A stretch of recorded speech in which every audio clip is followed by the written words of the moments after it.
रीमा नाम की एक चुड़ैल थी जो अपने बड़े से भूतिया घर में रहती थी। एक दिन उससे मिलने एक पुरानी चुड़ैल दोस्त कल्लो आती है, पर असल में कल्लो और रीमा दोस्त कम दोस्त के रूप में एक दूसरे की दुश्मन ज्यादा लगती हैं। अरे आओ आओ कल्लो, बताओ कैसे आना हुआ? रीमा, तुम तो जानती ही होगी कि अगले हफ्ते मेरा जन्मदिन है और मैंने इस बार अपने जन्मदिन पर एक बहुत बड़ी पार्टी रखी है। दूर दूर से बहुत सारे भूत और चुड़ैलों को बुलाया है। अरे वाह, ये तो बड़ी अच्छी बात है कल्लो। चलो कम से कम नाम न सही, काम तो अच्छा ही कर रही हो तुम भी अच्छा मजाक कर लेती हो। वैसे तुम्हें पता है क्या, इस बार मेरी पार्टी में चीफ गेस्ट कौन है? खुद डायन आ रही हैं। क्या? डायन तुम्हारी पार्टी में आने के लिए कैसे मान गई भला?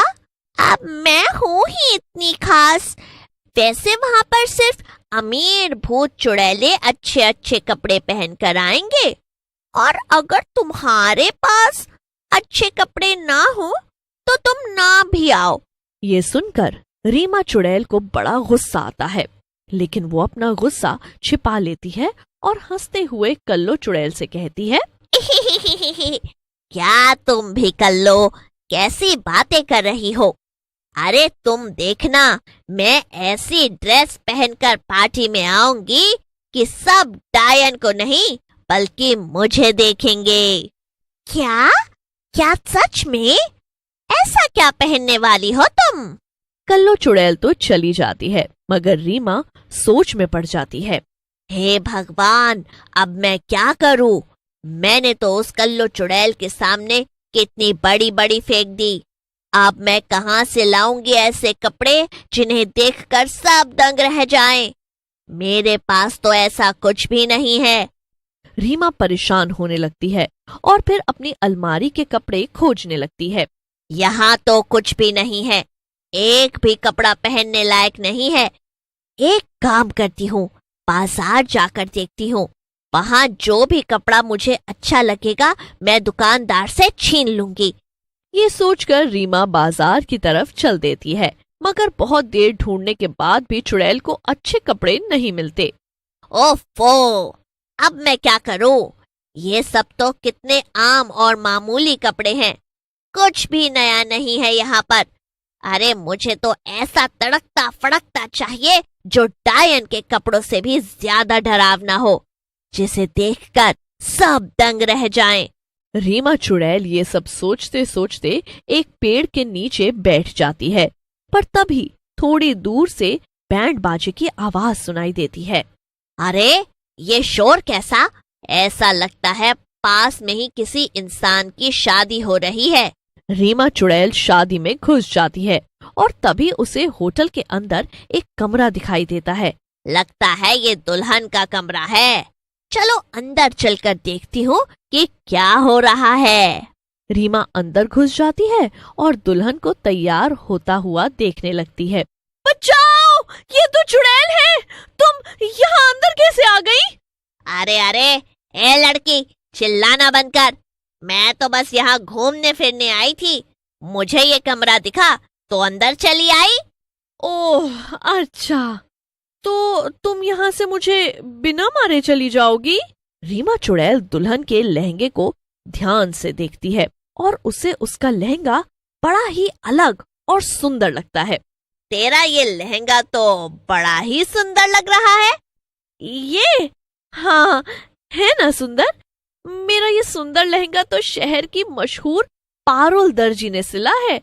अरे तुम जानती हो, पारुल दर्जी जैसे चाहो वैसे कपड़े सिल देती है। क्या? सच में? तो क्या मुझे जैसे कपड़े चाहिए होंगे वो ठीक वैसे ही सिल देगी? हाँ हाँ, क्यों नहीं, मगर वो इतनी आसानी से किसी के लिए कपड़े नहीं सिलती, वो बहुत सारे पैसे। वो सब तो मैं देख लूंगी, तू बस मुझे जल्दी से उस पारुल दर्जी का पता बता। दुल्हन चुड़ैल को पता बता देती है और रीमा चुड़ैल उसी टाइम उस पते पर चले जाती है। रीमा देखती है कि उस दर्जी पारुल का घर बहुत ही बड़ा और आलीशान था। अरे अरे, इस पारुल दर्जी का घर तो कितना बड़ा है। लगता है कि ये सच में बहुत मशहूर और अमीर है। अब मेरे पास पैसे तो नहीं, तो मुझे इसे डरा धमकाकर ही अपनी ड्रेस बनवानी पड़ेगी। रीमा चुड़ैल सीधा पारुल दर्जी के घर में अंदर जाती है और उसे ढूंढने लगती है। थोड़ा ढूंढने के बाद रीमा को पारुल अपने कमरे में मिलती है। पारुल एक चुड़ैल को अपने घर में देखकर बहुत डर जाती है। पारुल इससे आगे कुछ और बोलती उससे पहले ही रीमा चुड़ैल अपने जादू से पारुल को बेहोश कर देती है और उसे उठाकर अपने भूतिया घर ले जाती है।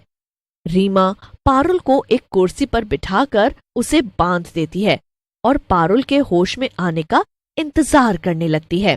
पारुल को सीधा अगले दिन सुबह ही होश आता है। जब वो उठती है तो खुद को इतने डरावने से घर में देखकर डर जाती है और जोर जोर से चिल्लाने लगती है। अरे अरे, चिल्लाना बंद कर। मैं तुझे यहाँ एक खास काम से लाई हूँ। मैं चाहती हूँ कि तुम मेरे लिए एक ड्रेस सिलो। क्या? पर मेरा सिलने का सारा सामान मेरे घर पर है। वो सब मैं ले आऊंगी, उसकी चिंता मत करो। मगर बस मुझे एक ऐसी ड्रेस चाहिए जिसे देखकर सब दंग रह जाएं। तुम्हें वो किस रंग की चाहिए ये सब, तभी तुम्हें ड्रेस सिल पाऊंगी। अच्छा ठीक है, वैसे तुम्हें इस सब में कितना वक्त लगेगा? ड्रेस बनाने में कम से कम 2 हफ्ते लगेंगे। इससे पहले कि पारुल कुछ कह पाती, रीमा को गुस्सा आ जाता है और वो डरावनी आवाज में पारुल से कहती है, ए लड़की, तूने सुना नहीं क्या ठीक से? मुझे 3 दिन में मेरे कपड़े चाहिए, मतलब चाहिए। ये सुनकर पारुल बहुत डर जाती है और चुड़ैल से कहती है, अच्छा ठीक है, मैं सब बना दूंगी, लेकिन फिर मैं तुम्हें जो जो चीज बताऊंगी तुम्हें तुरंत जाकर बाजार से लाना पड़ेगा। रीमा चुड़ैल से ये सुनकर खुश हो जाती है। फिर क्या था, रीमा चुड़ैल और पारुल मिलकर ड्रेस बनाने के काम में लग जाते हैं। ऐसे ही 3 दिन बीत जाते हैं। आखिरकार रीमा चुड़ैल की ड्रेस बनकर तैयार हो जाती है। वो ड्रेस गहरे लाल रंग की थी और उसके ऊपर सारे छोटे छोटे कंकाल लटके हुए थे। ये लो, आखिरकार ये ड्रेस बनकर तैयार हो गई। एक बार तुम इसे पहनकर तो देख लो। हाँ, अभी पहनकर आती हूँ मैं। रीमा चुड़ैल ड्रेस पहनकर आती है। ड्रेस रीमा को वाकई में बहुत ज्यादा पसंद आती है। वो पारुल से कहती है, वाह वाह, ये ड्रेस तो मुझ पर बहुत अच्छी लग रही है। इसे पहनकर पार्टी में जाऊंगी तो बस मेरे ही चर्चे होंगे। ये तो बहुत अच्छी बात है। तो क्या अब मैं जा सकती हूँ? हाँ बिल्कुल। वैसे क्या तुम मुझे ये ड्रेस सिलने के लिए पैसे नहीं दोगी? पैसे तो मेरे पास नहीं है, पर अगर तुम चाहो तो मैं तुम्हें अपने साथ उस भूतों की पार्टी में ले जा सकती हूँ। वहाँ कई सारे भूत और चुड़ैल आएंगे। तुम्हें उनसे मिलकर बड़ा मजा आएगा। क्या? नहीं, मुझे नहीं जाना। मेरी जान बच गई, वही क्या कम है। मैं तो मजाक कर रही थी, मुझे कोई पैसे वैसे नहीं चाहिए। पारुल जल्दी से रीमा चुड़ैल के घर से 9-2-11 हो जाती है और इधर रीमा चुड़ैल पार्टी में जाने के लिए अपनी ड्रेस पहनकर और बहुत ही डरावना मेकअप करके रेडी हो जाती है। अब उस कल्लू चुड़ैल की पार्टी में मुझसे ज्यादा अच्छा और डरावना कोई नहीं लगने वाला, वो डायन भी नहीं। और सचमुच ऐसा ही होता है। पार्टी में सभी लोग सिर्फ रीमा को ही देखते रह जाते हैं और उसकी ड्रेस की ही वाह करते हैं।